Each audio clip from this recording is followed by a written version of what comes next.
Good morning, everyone. It is Tuesday, June 18th, and thank you for joining us for Up to the Minute today. I'm Andrea Bonner, Chair of HCC's Consumer Arts and Sciences Center of Excellence, and I am joined by one of my favorite co-hosts, Mr. Benjamin Escobar, who is the HCCTV videographer, and Benjamin's going to tell everyone how to find us today. Yes, we are live on the Houston Community College District Facebook page, not HCC, but Houston Community College District. We're also on YouTube, X, LinkedIn, and on HCC TV, our own TV channel, where you can catch rebroadcast of this show at noon, 5, and 10 p.m. Monday through Friday. We have got a great show today. We are visiting with the man behind the murals you have probably seen all over town, but especially the Juneteenth mural that's in Galveston and across the country, Mr. Reginald Adams, who is an installation artist, also HCCTV documentary subject for Juneteenth, celebrating freedom through the arts. But first, for Tasty Tuesday, we're returning to an Eado bakery, one of my favorite, and Café, which is owned by a Cambodian chef known for creating unique pastries. Chef Vanarin Kuch, who is the owner of Koffeteria Bakery and Café. He is a James Beard 2024 finalist and our Tasty Tuesday guest. So, Chef, welcome back to the show. We're so glad to have you. We'll get into your background in a few minutes and your offerings, but we want to talk about you being, drum roll, Houston's first nominated James Beard bakery. So tell us about that. So the nominations came out in January, and thank you. Congratulations. And the Outstanding Bakery category in itself is pretty relatively new. It's in its second year of inception. But that was my main goal for a whole year after ending our wholesale program, was to focus on the James Beard Award, because I knew that had been part of my my ethos since we opened up Koffeteria. So it's a huge honor. We didn't win this year, but it's more fire and ammunition to get to next year. Nominations and go out in October, and they'll be revealed again in January. Well, that is a big, big honor. So congratulations again. Culinary and pastry are one of my programs at HCC. So I'm going to be calling you offline to come and talk to our amazing students about your experience. So let's move on. Let's talk about your background and your Cambodian roots. Yeah, absolutely. I was born and raised in Houston. I went to Cambodia last year, and I didn't realize how similar the weather is to Houston. It was murky and muggy. I changed my clothes 3 times. It was like I was driving around in my old Saturn with a broken AC.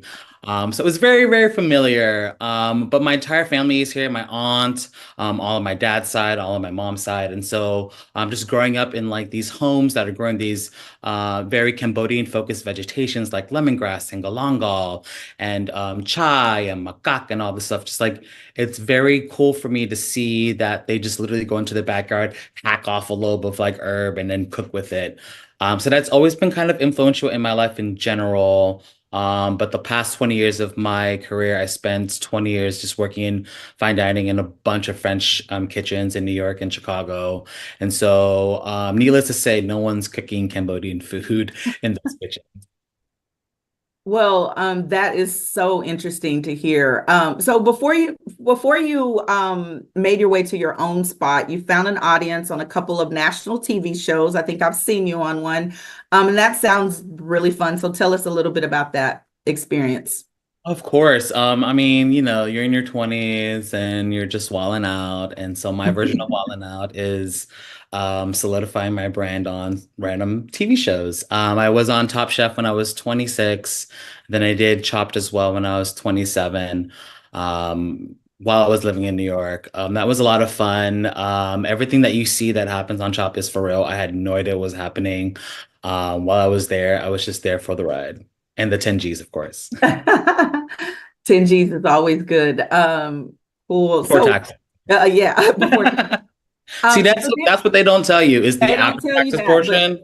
Thank you for putting it out there to let the kids know when you come and talk to me. Because that's a solid $6,000 after taxes. Yes. Just saying. So open up a restaurant. Yes, I'm so sorry. Then you opened Koffeteria and got great, amazing press about that. Even the New York Times was praising you. So tell us the story about the name and your relationship with East Downtown. Yeah, so cafeteria is actually a made-up word that I came up with. It's an homage to my grandma who had our very first business when she moved here from Cambodia. She immigrated here as a Cambodian refugee during the whole genocide that was happening there. And she owned the washateria on Westbury, actually. When I moved up north in New York, I didn't realize that washateria is very much a Southern word. When I asked somebody where the washateria was, they looked at me like I was a crazy person. They're like, the laundromat is over there. And I was like, oh, gotcha. Check your regions. Yeah. But yeah, so it's kind of a made up word for that, but it's been kind of wonderful to hear kind of like the Hispanic community kind of adapting that into like their daily lives. I had an employee once tell me that her mom uses cafeteria as a coffee break or like to eat pastries and coffee. And I was like, I wasn't trying to assimilate your culture at all. I promise. It was more of an homage to my grandma. But yeah, so that's kind of where we started opening up 2, 3 months before the pandemic. I definitely didn't think that we would be in the position that we're at now. But I mean, that kind of shows you what working in the industry before you open up your own place does. It proves that you can be adaptable and it proves that you can just kind of change with the environment. And I mean, I've had to work like 700 covers in like 2 hours. So like I definitely understand the stress and the vigor of just getting the job done. So I think that really led to my advantage for sure. I love that. As someone who grew up going to the washateria that I called with my grandmother as well. So I love to hear the history about that name. So that's pretty cool. So let's talk about your specialty that brought you here, and that's as a pastry chef. So you have some really delectable looking items, and I'm always up for sampling.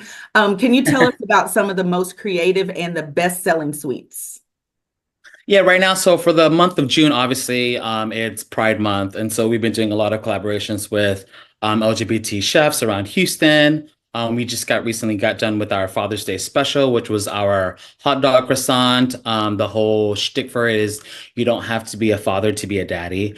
So that's kind of our way of just putting the gay spin on something that's pretty traditional and kind of overlooked, honestly. And we were pretty busy that day, so it was not bad. We just finished a collab with Henry Liu of June, the chef partner of that restaurant as well, with Evelyn Garcia. We did like our take on basically his family's from China, and so he kind of always grew up eating Chinese takeout food. So we did a shtick on just Chinese takeout on a Danish. I kind of viewing like croissants as a vehicle to eat things on, basically. It's the new like sourdough bread bowl for me, I guess. So I'm like, what else can I put in this guy that's going to be super weird and out there? So we put some fried rice in it, and then we topped it with some General Tso's chicken because that's why not? Oh my Which is gosh. like family's like secret General sauce, which is super cute. So yeah, we just push bounds and just kind of like make people question what a croissant is. What can a croissant do? And yeah, and then it just kind of become like a whole thing now. Like there are a bunch of shops that are doing that. I was like, ew, we were doing that first, so leave me alone. Well, you've made me hungry. So I may, dart out afterwards and come down there and check you out. So you talked about some of those items. Now, are there other savory items on the menu that you could share? Yeah, on our weekends we do a thing called Cambodian brunch. I'm finding that like we're very successful in this marriage between Cambodian and Tex-Mex food. Which obviously just kind of translates to something that's very Houston, if you will. Our bifa kolache is kind of what we're known for. It's the essence of bifa condensed into a kolache, which for me, I just call it bifa to go. And then we do this thing called like a taco machete, which a machete is kind of like a taco that's really long, like a sword, like a machete. And then it's made with like house masa, and then we do a sour beef in it. That's taco, which is very Cambodian. So it's like this really weird marriage of like Asian and Tex-Mex food, which I mean, obviously is not new, but no one's done it with the Cambodian aspect. And I think my whole point is not only introducing Cambodian flavors to people who don't know it, but also kind of differentializing like what's Thai food, what's Cambodian food, what's Vietnamese food, what because we're all Southeast Asian. Mhm. I have this t-shirt idea that's going to come out called We All Touch Butts. It's so similar. It's because all of our borders touch. And Yeah. so Great. we try to stand out as much as possible. And I think people need someone to kind of like be the forefront and be like, hey, Mhm. this is Cambodian food and this is why it's different. I love it. Well, Chef, we could talk all day, but they're sending me a sign that we need to wrap. But I want to thank you for coming to the show, Chef Van Cook from Koffeteria Bakery and Cafe, and our Tasty Tuesday guest. So, Chef, thank you again. We'll have your information in our post after the show. So, up next, after a quick commercial break, Benji will return to discuss HCC's upcoming Juneteenth special and the artist it features.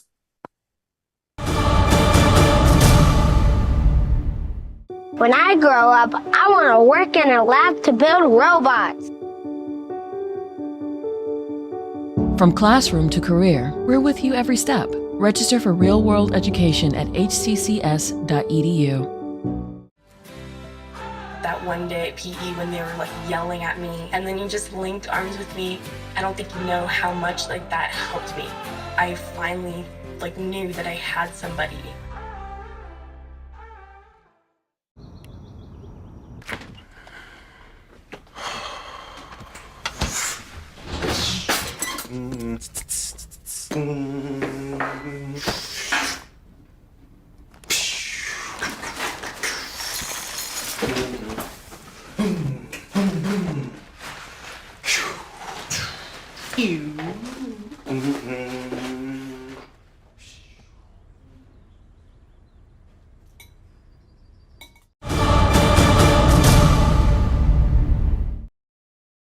We're back with Reginald Adams. He is the installation artist and featured in HCCTV's documentary special Juneteenth.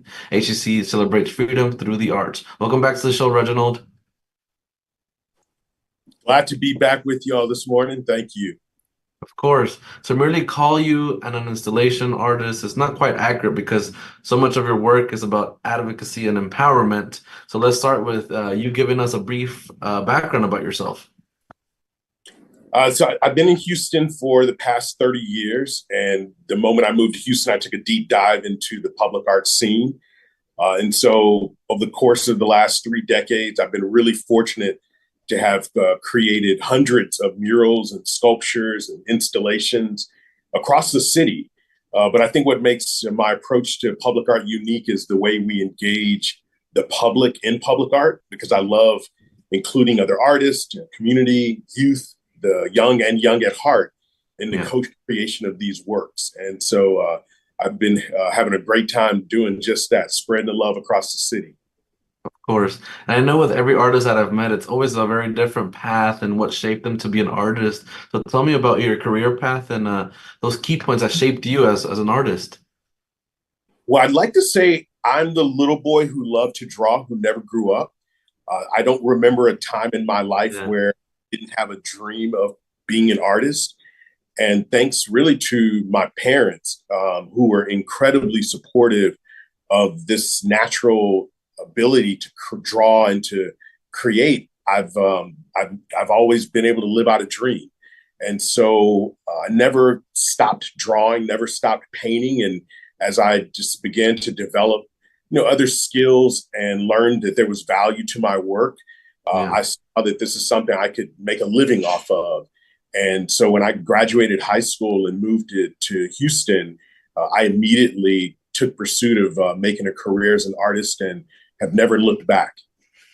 Yeah. So I know I've heard about this Absolute Equality Juneteenth mural project. Can you tell us about how that started and how did that all come about?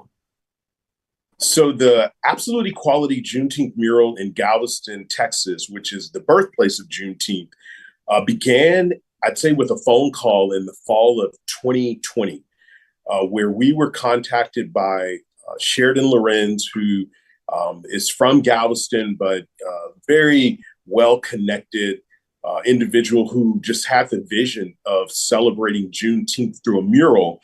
And so the spring of 2021, I assembled a team of artists, and together we spread 350 gallons of paint over Wow. 27 days through about 1,300 man hours to bring to life the 5,000 square foot mural that right now honors the history of Juneteenth in the heart of Galveston, Texas. Okay. And then also I know that spanned over 13 cities after that. And they're all very different, right? That's correct. So after the original mural in Galveston, I had a vision to take the story of Juneteenth beyond the shores of Galveston and spread that narrative across the country. Mm-hmm. So in 2022, thanks to Cadavian Baylor, the artist in Shreveport, we painted a mural in Shreveport, Louisiana. Okay. Worked with an artist in Miami, in Florida, 2022, 2023. We created 6 murals. This was thanks largely in part to the support of Capital One Bank. And then for this year, we have created 4 murals, one in Washington, D.C., another in Atlanta, Georgia, another in Denver, and then in Los Angeles, California. So over the past 3 years, what began as a mural has now turned into a national movement. And I'm just excited to be, the brainchild of this. Okay. And do you incorporate any of the history of what Juneteenth meant to that city when you did these murals in those specific cities, or how did you go about kind of getting inspired for that piece of art? Yeah, so I work with a phenomenal historian. Her name is Chastity Alladay. She does a lot of the background historical research before we go into a city. And so when we commission each artist in that particular location, they're provided with a frame of reference of historical people, places, and events that are part of the Freedom Journal journey of that particular location. So we're not copying, pasting Galveston's mural into Philadelphia or to Detroit or Chicago. Each city's mural really resonates with people, individuals, part of the emancipation era marking Juneteenth in that particular location. So that means every mural is unique to the location itself. Perfect. Wonderful, wonderful. And now we're very excited about this. HCCTV is collaborating with you on a documentary special that launches tomorrow. As I understand it, we're combining history and art. What do you think is so important to combine those two together? Well, to combine history and art and then, provide it in a platform that can be used as an educational tool, I think is critical. We have a new holiday. Literally hundreds of millions of Americans, are waking up wondering what the hell is Juneteenth. And so by providing the public with access to this kind of information, seeing the juxtaposition between history and art and this educational platform, we really can have a greater conversation around what does Juneteenth mean and the work that we still have to do in the pursuit of absolute equality. Okay. And I also want to know what's coming up next for you. What's your vision for the future? Any new murals that are coming up, projects, anything like that? Yeah, absolutely. I mean, for the Absolute Equality Initiative, more cities, right? I won't rest easy until we have a mural in every state in the U.S. and beyond. We're talking now to folks in Brazil about a mural in Rio de Janeiro, because really the pursuit of freedom is a global task. Many cultures and countries have been in pursuit of. But we're currently working on a mural for Intercontinental Airport. We'll be installing that soon. We're working on a really wonderful project for the Greensboro community in Northeast Houston. We'll start a new commission for the city of Austin for the Longhorn Dam Bridge, a mosaic tunnel that we get to create. And be excited about Tinsley Elementary School Spark Park that we'll be producing public art for later in the fall. So pretty exciting, dynamic pipeline, and really just happy to be able to bring my love for art into the communities across Houston and beyond. Of course. And then lastly, can you tell us where we could find you? Any social media, websites, anything like that where we could find your work at? Absolutely. Well, in relation to the Juneteenth work, I would encourage folks to visit www.absoluteequality.org. That's where you'll learn about the initiative, the history, the past work, and the things we look towards in the future. And then for my own personal portfolio, you can visit me at my name, which is www.reginaldadams.com. And that will connect you to all my socials, but you'll also see how we're spreading the love of public art across the world. All right, well, thank you so much, Reginald Adams. He is the installation artist featured in HCCTV's documentary called Juneteenth. HCC Celebrates Freedom Through the Arts. We'll have all of that info you just gave us on our post after the show. So it's always a pleasure having you here, Reginald. Thank you so Thank you much. so much. I appreciate the opportunity. Happy Of Juneteenth. course.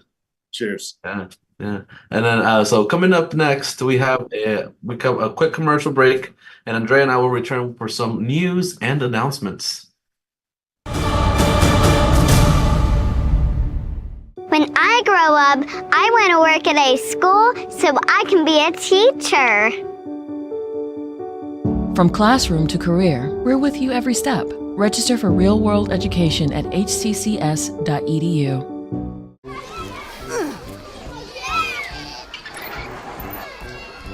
If you love them enough to crawl into a play place to get them to come down, then surely you'll check nhtsa.gov/the right seat to make sure they're in the right car seat. Today I'm going to talk to you about physics. Come on in, girls. Let's go. This is the first rocket to get humans to Mars. Really tall. I'm a rocket structural engineer, designing and building parts of the rocket. You are the generation that will be stepping foot on Mars. Do I have a group of astronauts on my hands? Yes. You can become a rocket scientist or whatever else you want to be.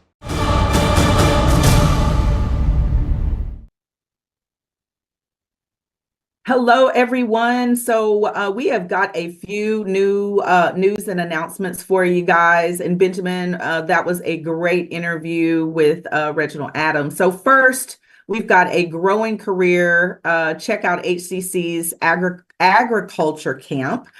So our agriculture camp offers youth a chance to study ag science careers and horticulture, giving hands-on activities with plants.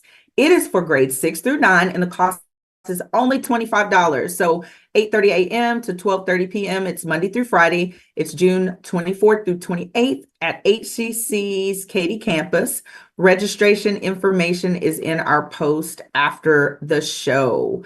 And I'll go ahead and give the next one, Benjamin, because I think you want to talk a little bit about that Juneteenth information. So Speaking Volumes, which is a drama practicum, with theater being defined as an art form that speaks volumes, HCC's drama department will join Screaming Media Productions for a theater production for GI60 Houston. It's offering 2 in-person performances only. Selected 1-minute plays from around the world are brought to the stage by the HCC Summer 2024 practicum students. That sounds really interesting. So it's going to be 7:30 p.m. Tuesday and Wednesday, July 2nd and the 3rd. And it's going to be at HCC Stafford Fine Arts Center, which is really close to me. I can't wait to check it out. So for more information, check our post after the show. Benjamin, Juneteenth. Yeah, of course. We're excited to announce Juneteenth tomorrow. No up to the minute. We're not excited about the no up to the minute, but we're excited to announce that because HCC will commemorate this important federal holiday tomorrow up to the minute. It will not air on Wednesday, but we have the day off, which is also exciting.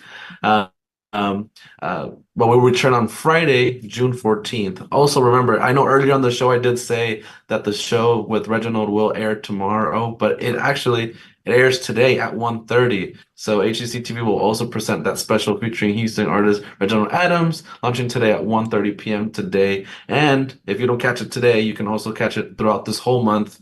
The documentary travels straight to the source, Galveston, the birthplace of Juneteenth, where Adams created the first absolute equality mural and now recreated in unique variations in 13 cities across the country. So definitely check that out.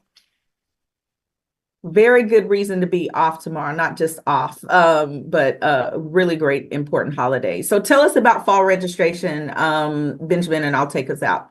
Yeah, of course. So registration for the fall semester is now open with regular and smaller semesters offered in a variety of programs. Like all of HCC's courses in for the summer, fall, they're all offered in online anytime, online on a schedule, hybrid in-person, and hybrid lab. To learn more about HCC programs, start dates, and options to cover costs, please visit hccs.edu/apply. Again, let me stress that, hccs.edu/apply. Great. Thank you, Benjamin. It's always amazing co-hosting with you. Of course. So coming up after the Juneteenth holiday, we'll spotlight the winner of HCC's business plan competition. And for Thursday, Family Fun Day and World Camel Day, never heard of it. The Alamo will talk about the Texas Camel Corps. Yes, that's right. And the history camels share with the Alamo. I cannot wait to hear about it because I didn't know anything about it. Me either. So, yeah, interesting. So thanks for joining us, everyone. We'll see you next time. Have a great day.